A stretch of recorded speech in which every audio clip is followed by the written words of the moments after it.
So today I kind of wanted to do something a little different. I wanted to show you guys some of my comic books, just to change gears a little bit. I do collect comic books in terms of like effort or money involved or all that kind of stuff. Nowhere near to the extent of cards, but I do collect them. I enjoy collecting them a lot, and I would say as I've gotten back into it a little more recently, just because of like card prices and the price of new product and stuff still being ridiculous. So anyway, let's get into it.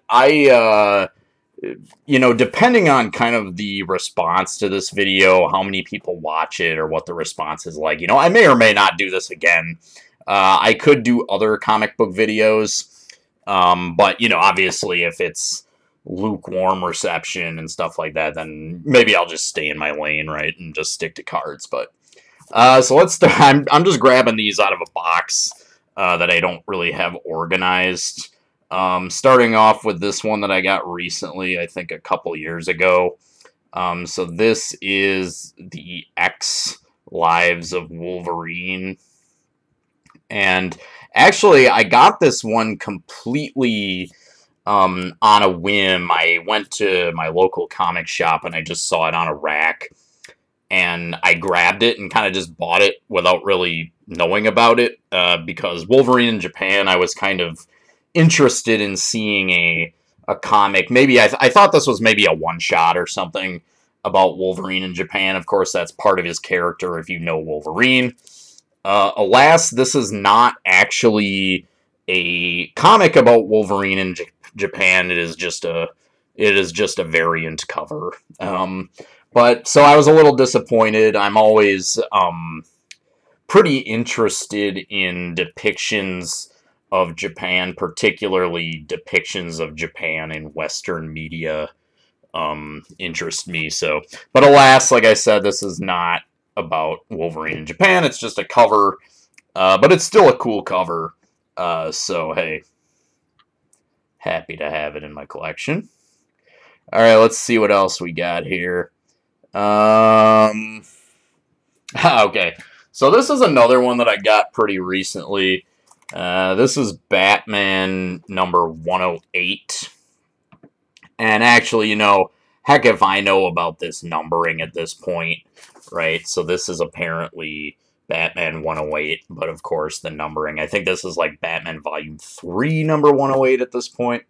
At any rate, this is a cover that I got merely as an affordable kind of like speculation book. So I do buy books for speculation just based on like if it becomes significant later, or my caveat is that I have to like the cover art too, because that's the art is the main reason I collect comics, probably even more so than the story. Although I do read comics too, but the art of them is basically the main reason I collect. So anyway, this is the first appearance of Miracle Molly, a kind of anti-hero figure that DC even itself kind of like hyped up. So that's a little bit lame. However, she has been pretty... the response to her has been pretty positive. So basically you can get this one for cover price. And the cover's pretty awesome. So yeah, if you want like a cheap spec book with a cool cover, and a character that fans have basically responded pretty positively to, get yourself a Batman 108 for like cover price. Let's see here. Oh yeah, okay, so digging through this box here. So this is a 90s book that I picked up at a comic shop some time ago. This is Supergirl number 1 from the 96 run of Supergirl. So this is one, again, where I basically got it for the cover. This is just an awesome cover. I think just a really underrated 90s comic cover. just because, of course, it's so 90s, just like how she's got this, like, you know, Seattle grunge Kurt Cobain flannel on and, like, a skateboard and another 90s detail. She's got, like, a GIMP bracelet and stuff, so this is just a really awesome cover. I have not read any of this run. I just like the cover and how 90s it is. So that is a pretty cool one. This one I got for dirt cheap. It's not expensive at all. Dirt cheap. This copy's pretty beat, but I'm sure even like a near mint copy to a mint copy would be not expensive at all. Let's see here. What else do we have in here? I got another one. This one is pretty dope. This is Gotham City Sirens #1. So this is a series, an ongoing series that started in 2009. And it has ended. I don't think there isn't a current run of this. But in addition to the cover just being awesome, as is kind of the related theme of this video so far, I do think this is a title that has a lot of potential in terms of like being adapted. I think they were talking about doing this as like a movie or something, or a TV series, and her name is escaping me, the actress who played Harley Quinn in the Suicide Squad movie. But I don't know, I think it got into development hell, or they kind of it was just an idea. But I still think the idea of this kind of villainous, anti-hero, anti-heroine, almost kind of like Charlie's Angels concept, I think is something that just has a lot of potential. And yeah, this, I've actually been meaning to read this one. I basically did get this for the cover, but I actually do want to read that one. If I can find, you know, I don't know, either a collected edition, trade paperback, or whatever. Let's see here. What else do I have in here? So, let's see. Okay. Oh, yeah, this one. So this one, I actually got to find one of my vintage comics before I continue. I think I've got it in... Yeah, this one's in the set. Okay. So I got this one not too long ago, flipping through boxes, and again, as is the theme, this is something that I basically just got for the cover art, because this cover absolutely slaps. Look at this thing. So this one really caught my eye. This is Wonder Woman 755, a pretty recent Wonder Woman book. So this is another one where I haven't actually read this. I'm not like a big Wonder Woman fan in particular. So again, bought it for the cover, but here's partially why I bought it.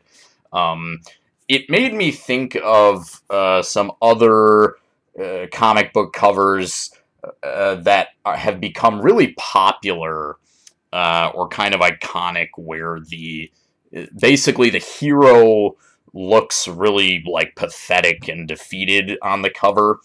And so there's one example that's really a really prominent example is like the Batman cover where Bane is like breaking Batman's back, is like a super famous cover.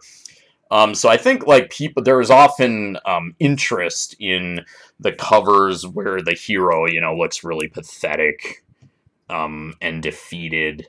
And so I found this one, I just found like really kind of shocking and eye-catching, and it made me think of actually one of the my most favorite comics in my collection, which is this excellent Bronze Age Batman title. This is Batman 244, I think from, I want to say 1972, so this is pretty early Bronze Age, but I mean, this is a pretty famous Batman cover. And this is one of my favorite Batman covers.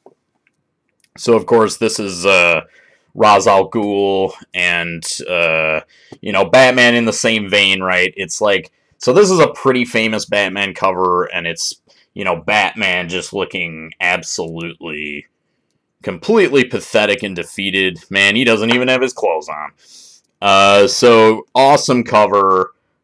This is probably my favorite comic that I own. That's not baseball related.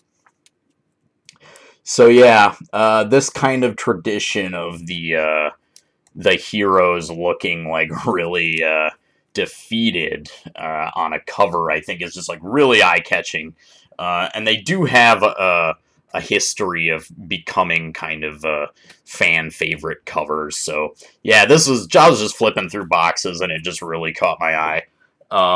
This one I'm sure you can just get for cover price, if not less. So, alrighty, what else do we got here? Let's see. So,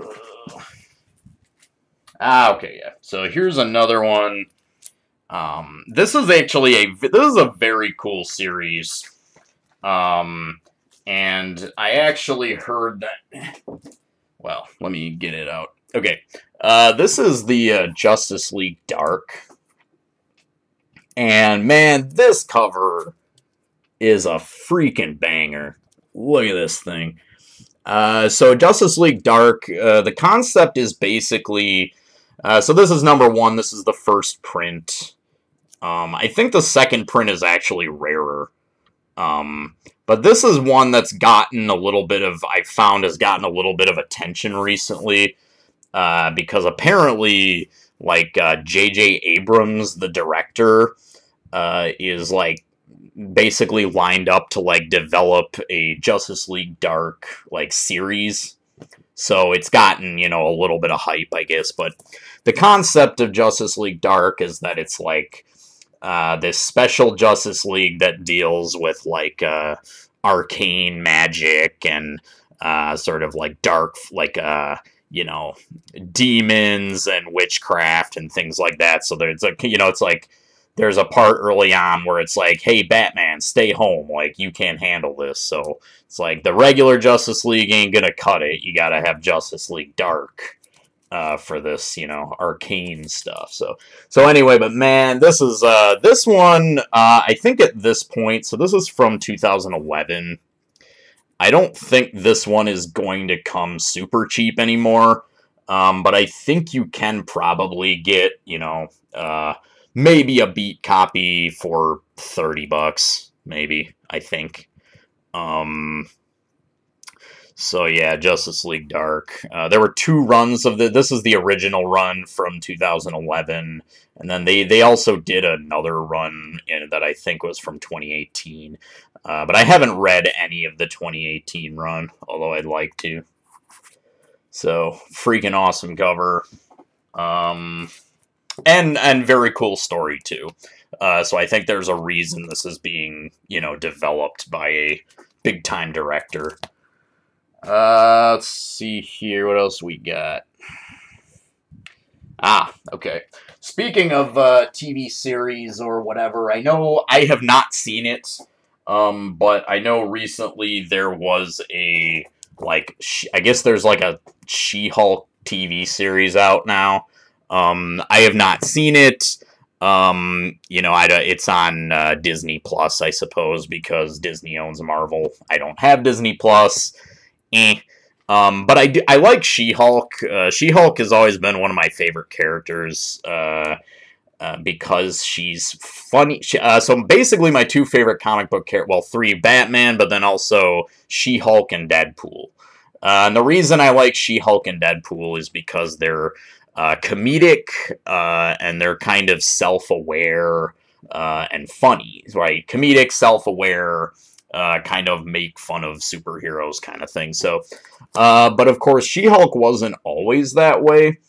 So you might know the first run of She-Hulk was called The Savage She-Hulk.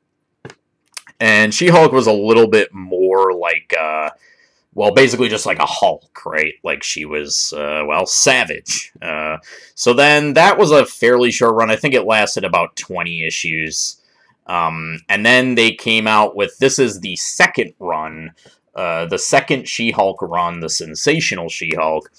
And of course, so this is not the first appearance of She-Hulk, but the Sensational She-Hulk is more or less unanimously fans, kind of the definitive She-Hulk run, and definitely one that kind of established the character as a comedic, self-aware kind of, you know, figure, as opposed to just kind of a female Hulk, right?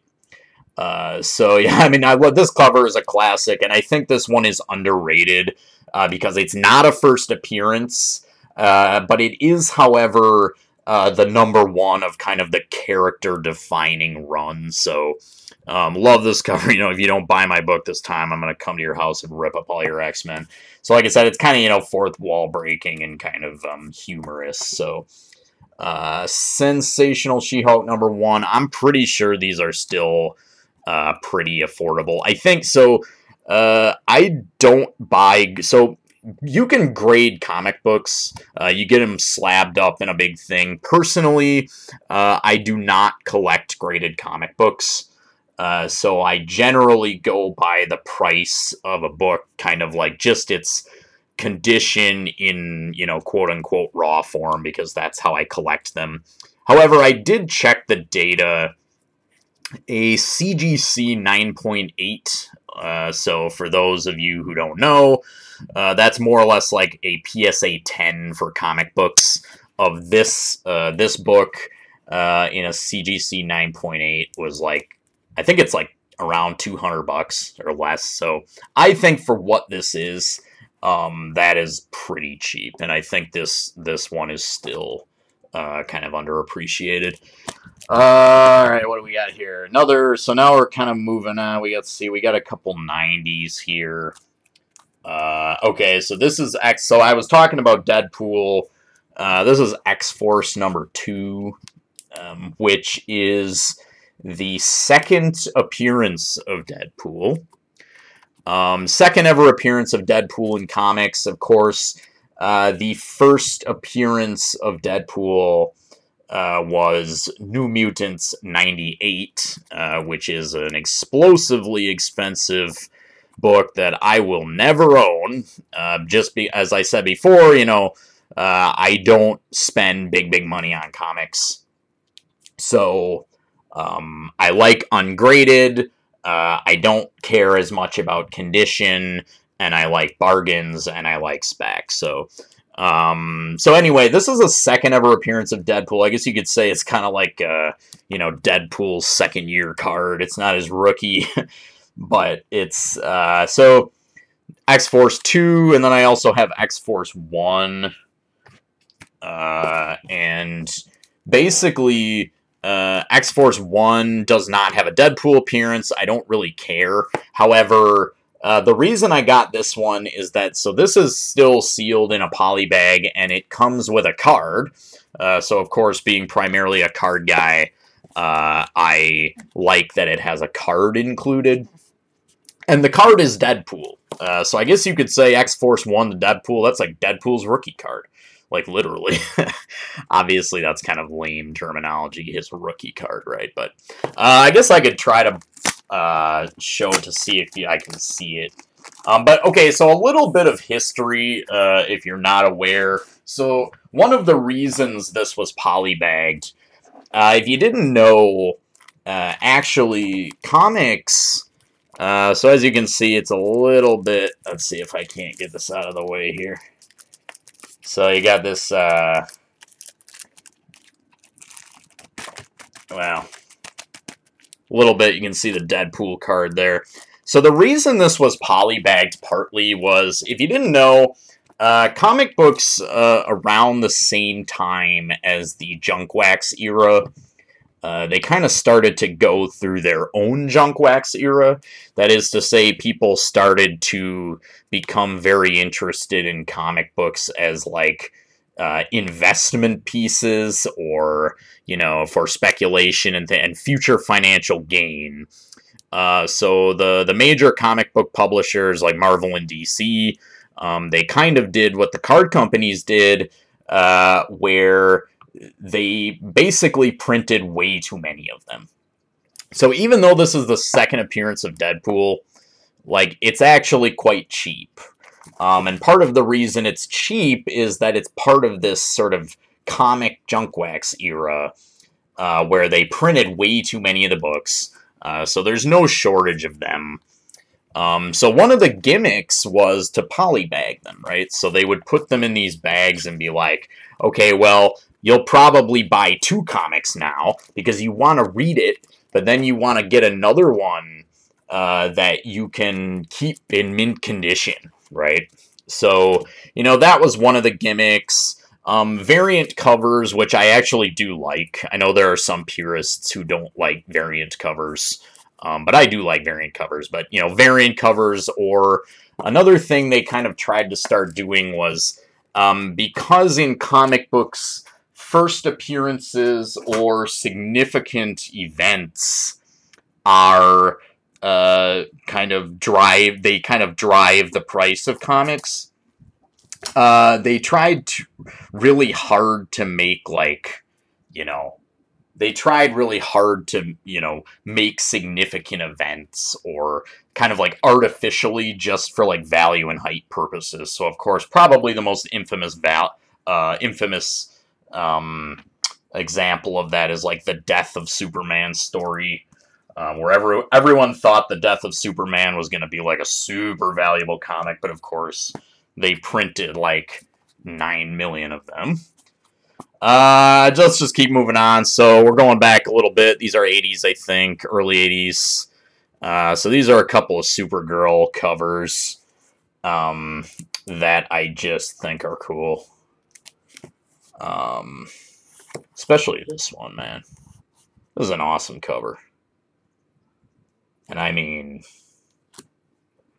just, you know, obviously on from the Golden Age and stuff, there's just the art just improved, and man, just the whole, you know, anyway, I don't know what I'm saying.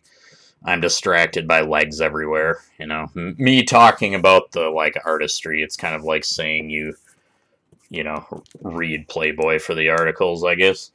But these are awesome. Supergirl,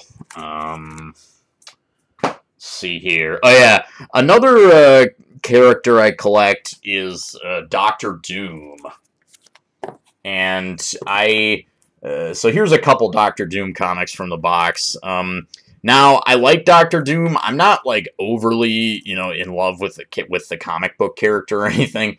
I'll admit that the main reason I collect Dr. Doom is that because of the rapper MF Doom, the late rapper MF Doom, who I really like. So he kind of adopted, like, a Dr. Doom persona for his performances and in his albums and stuff. So, you know, he wore, like, a metal mask, and really, I'm a really big MF Doom fan, so that's kind of why. But man, let's check this one out. This Land Is Mine. So this is a nice Bronze Age, and then this one is probably, this is later, 80s. Alright, let's see here. What else we got in here? Alright, so I already showed you my Batman with the famous Ra's al Ghul cover. That was Batman 244. So I also, let's see, in this box I got a couple more. I like Bronze Age Batman. So this, of course, is another early Bronze Age Batman. This is 221, super duper early Bronze Age, and this is late Bronze Age. This is 311. Bronze Age, probably the best Batman covers ever, in my opinion. No shortage of bangers. This one, great story behind this one. This is one that I always wanted. I think the art on this cover is so fantastic. And just the lighting and, you know, the sense of lighting and the composition and stuff is just bang on. So, always love this cover. And lo and behold, I went to a comic book shop and they had a lot of Bronze Age stuff, and I was flipping through the Batman boxes, and they, lo and behold, they had it. And I couldn't believe it. And I got this one for cheap, mainly because the cover here is taped. So, the cover's taped. I got this for, you know, far less than a really decent copy of this would go for. And then I also got this one, well, at a different time, but here's another cool Bronze Age, late Bronze Age. It's cool. I think it's funny how, you know, here it says 15 cents in the early 70s, and then you get into the 80s and it's 40 cents. And I like how it's like, it's supposed to be like a good thing that this is 40 cents. It's like, now 40 cents. But if you put it next to this, it's like, first it was 15 cents. Wait a minute, now it's 40 cents. Yeah, what are you going to do about it? Now it's 40 cents. You're going to buy it anyway. Anyway, lame joke. So, Bronze Age Batman, good stuff, good stuff. What else we got? I think we're pretty much done here. A couple more vintage. I'll show you a couple more. Let's see here. Another character I like is Daredevil. So this Daredevil, this is a Silver Age Daredevil from, I want to say, 1967. Man, don't quote me on that. And then a really nice, here's a Bronze Age Daredevil. Man, check this cover out. So this is Daredevil and Elektra fighting the Hand. This scene, or I should say a scene at least that was inspired by this, did happen in the Netflix Daredevil series that I actually quite liked. I thought they did a good job with it. So yeah, man, awesome cover. And this was another case where I got a really nice one for much cheaper than probably it would usually go for, because it has a staple detached, and it also has this stamp up here. So, but like I said, I'm into ungraded condition. I'm not super worried about it. So yeah, you can definitely get some deals, you know, if you don't want the, like, CGC 9.8, or you're not into graded comics. By the way, I know I'm not trying to be snobby, but, like, if you're into graded comics, that's totally cool. Like, I've always been kind of, like, appalled by the fact that you can't ever, you know, look inside them or anything. You know, with cards, graded cards, it's like, well, you're not missing anything. Well, you kind of are. A card is not, you know, as good as when it's just right out in the air, no bag, no top loader, no slab, right? But you're not missing anything. Whereas with a comic, you know, the idea that you can never look inside it, if you have a graded one, I don't know, it's just mildly appalling to me. Man, here's a fun one. Check this one out. Superman's girlfriend, Lois Lane, number 111. Kind of hard to believe there's at least 111 issues of Superman's girlfriend, Lois Lane. But this cover, obviously, part of it is if you know, you know, right? So one thing that comic covers do sometimes is, of course, they're like an homage to something else. This is, of course, Gulliver's Travels, the famous scene where in Gulliver's Travels where he's, you know, giant and he's tied down. But, of course, comics were often into, like, you know, bondage is kind of a recurring theme in comics, right? Either, you know, the superhero being, like, suspended over a pit of alligators and he's tied up, or, you know, various kinds of, so, man, this is just a really, really cool, you know, And this is another one that I got. It was just, I thought the cover was awesome. You know, it's homage. It's got a good-looking lady on the front. And I got it for cheap again. So this has this stamp on here. So this says, I think this is 5 pence. So probably this was sold in the UK. So 15 at the time, 15 cents was like 5 pence in the UK. And also this one has some pretty major spine damage. So that this is another one where I kind of just, you know, being how I collect them, I got this for not very much money, you know, pretty cheap, just because of its like flaws that I don't really care about. So, yeah, all right. So yeah, I guess we'll wrap it up there. I'll show this one again.